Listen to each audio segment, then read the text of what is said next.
رحيم. اللهم صل وسلم وبارك على سيدنا محمد وعلى آله وصحبه وسلم. صباح الفل والورد والياسمين، وكل سنة وانتم طيبين، ورمضان كريم علينا وعليكم يا رب، ويجعله شهر مبارك كريم على الكل يا رب. النهاردة هنجهز فطارنا مع بعض وهنشوف هنعمل ايه. طبعا في تجهيز الفطار، اول ما تصحي من نومك كده، اول ما تبقي مجهزه رتبي اولوياتك. يعني اول حاجه اول ما تصحي من النوم شوفي اكتر حاجه تاخد منك وقت، خلصيها الاول واركنيها على جنب، وبعد كده ابداي ايه رتبي الحاجه اللي تستوي الاول، وبعد كده ايه الحاجه اللي ما تاخدش وقت في السوى. هنقول هنعمل ايه. اول حاجه اول ما نصحى من النوم هنبتدي طبعا نجهز العصاير ونحطها في التلاجة عشان تسقع براحتها، وبعد كده نبتدي نجهز ايه، نخش ان كان عندنا لحمه او طيور او فراخ، هنبتدي ايه نغسلها وننقعها ونبتدي نجهزها لايه، وبعد كده نشوف هنطبخ معاها ايه. هنقول اول حاجه بسم الله الرحمن الرحيم. معانا الفراخ اهي، بسم الله ما شاء الله، غسلها ونقعاها. هبتدي اعمل تتبيلتها معاكم علشان ايه ابتدي اشتغل فيها.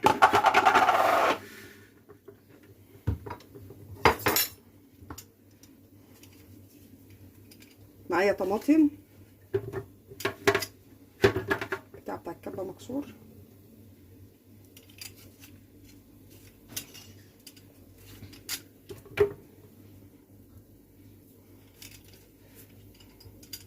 طبعا ايه مش عايزه اوصيكم ولا اقول لكم ان طبعا الدنيا بقت غلا، انا عارفه، بس اكيد انت لو عملتي اطعام وجبه، مش هقول لك اطعام كامل على بعضه لو انت ما عندكيش مقدره، لو عملتي اطعام وجبه واحده جنب فطارك او وجبتين كل يوم جنب فطارك وفطار ولادك، والله ربنا هيجعل في بيتك البركه، ومش هتعرفي الرزق ده جايلك منين، ومش هتحسي بالغلا ده خالص.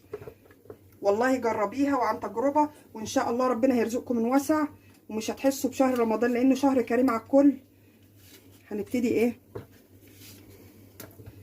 اقطع الطماطم بالمنظر ده. طبعا انا عامله كميه فراخ فاحتاج لها تتبيله كتير شويه. مش هقول ان انا هعمل اطعام كامل، لا، انا كل ما هاجي اعمل وجبه كويسه هعمل منها وجبتين 3 اخرجها.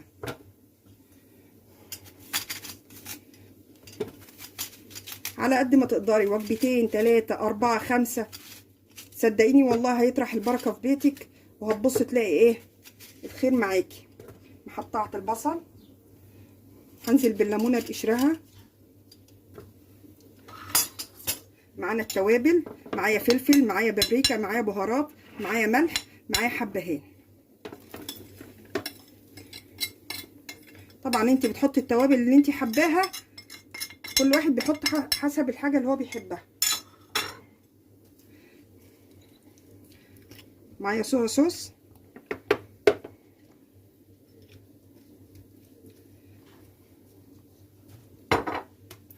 ومعايا دبس رمان.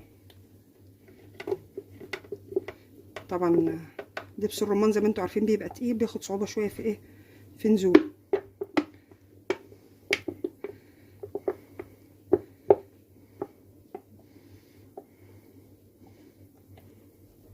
وما تجريش الفيديو عشان هتلاقي في الفيديو حاجات هتعجبك. يلا بقى ما تنسينيش باللايك، اللي ما اشتركتش لحد دلوقتي تخش تشترك. احنا مع بعض في الشهر الكريم هنعمل مع بعض حاجات حلوه ان شاء الله. هنزل عليها بقى بشويه ميه علشان نسهل عمليه الضرب.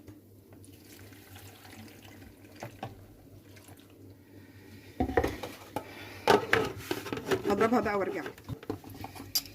الفراخ اهي بسم الله ما شاء الله، طبعا حجمها كبير، فهاجي اشرحها بالمنظر ده، اقوم جايه فاتحاها من النص كده زي الجيب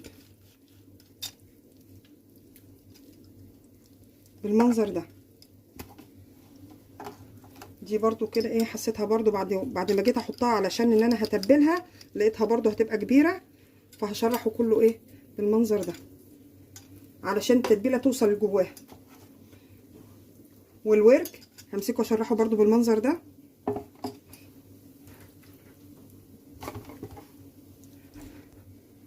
انا جايبه الاغلبيه اوراق علشان ان انا هخرجها،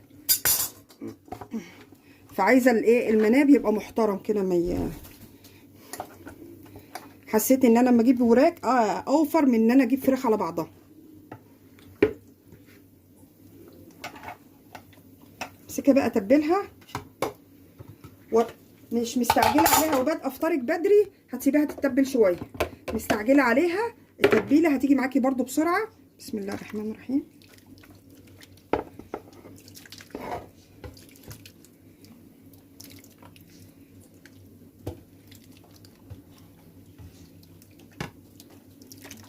اهي هركنها بقى شويه، وبعد كده ادهن وشها زيت وادخلها وادخلها الفرن.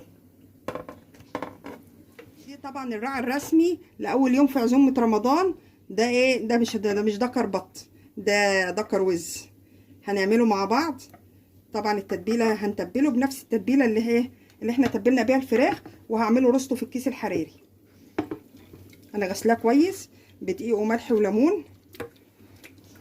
هتبله كده واسيبه شويه، مش هسلقه، هعمله في الكيس الحراري. وطبعا الحاجه الرئيسيه اللي بتنعمل اول يوم رمضان، الراعي الرسمي لاول يوم رمضان، بيبقى الحله المحشي زي ما انتوا عارفين. هتبل بقى الحاجه دي واوريكم بقى بعد كده هنعمل ايه. الفراخ جهزت اهي، اتبلت. حطيت على وشها شويه زيت، وحطيت ورق لورا، وهنا حطيت الوزه في الكيس الحراري، وحطيت في ارضيه الصينيه شويه ميه. ليه حطيت شويه ميه؟ علشان الارضيه ما تتلسعش وتحمر قبل ما تكون الوزه استوت، عشان انا مش عارفه هي تاخد سوا قد ايه. وادخلهم بقى الفرن لما يطلعوا. نزود المحشي اهو. معانا الشوربه، ظبطنا ملحها وظبطنا حاجاتها، وحطينا مكعب مرق الدجاج على الوش. لو مش حباها ما تحطيهاش، وقرن شطه كده يطعم المحشي. وابتدي انزل على المحشي بالشوربه.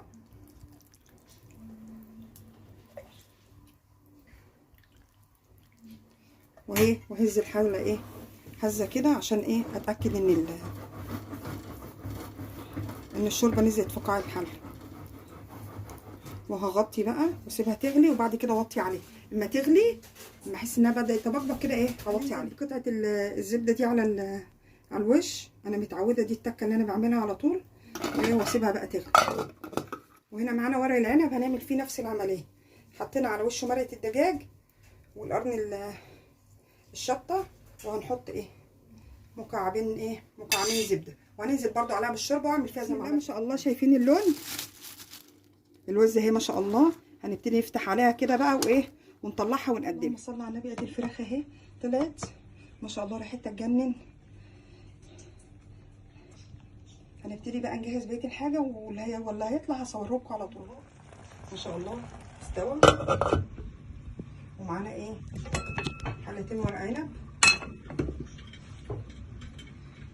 دي طبعا بدأنا نغرف منها، وهوريكم دلوقتي الوجبات بتنعمل. المنظر ده بيتقدم معاها بقى مخلل، وبيتقدم معاها بتنجان مخلل ومخلل. ما شاء الله. وده فطرنا النهارده مع بعض اهو.